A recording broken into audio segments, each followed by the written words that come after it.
Mungal, i pandehure Fitim Selmani, për cilin gjykata ka lëshuar dres për verifikim adrese dhe dorëzim krijese stacionit policor në Perizaj. Mungal edhe i pandehuri tjetër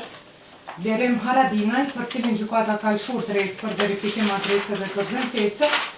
Përshëndetje.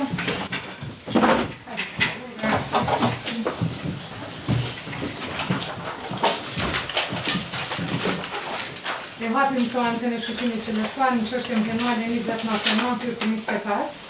kundër pandehurve Fitim Selmani dhe Blerem Haradinaj, sipas aktakuzës prokurorisë themelore në Prishtinë, PP2NR 36/3/25, datës 17/10/2025, për shkak veprës penale, Fitim Selmani ka nosje nga neniteti paragrafi 2 i Kodit Penal të Republikës Kosovës,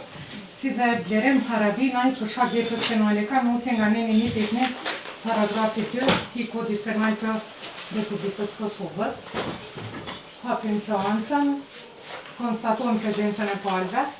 prezanton prokuroria e shtetit nga prokuroria themelore në Prishtinë, Rufie Sheshivari, Mungal, i pandehuri Fitim Selmani, për cilin gjykata ka lëshuar dres për verifikim adrese dhe dorëzim krijese stacionit policor në Perizaj dhe stacioni në fjalë ka njoftuar gjykatën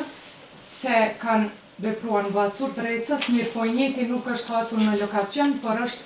kontaktuar qeniti, i cili deklaroi se i njëjti së bashku me familje jeton jashtë shtetit, saktësisht në Suedi.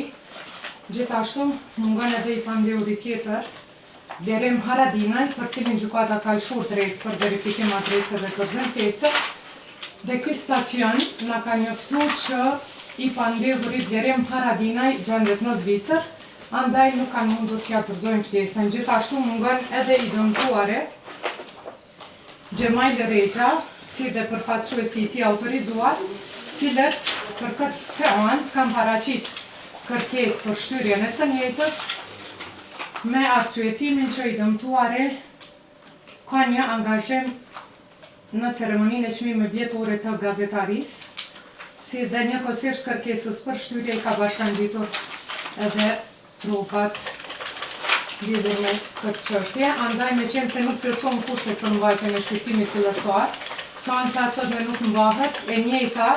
shtyhet në kohë pa caktuar ndaj pandehurit Fitim Selmani dhe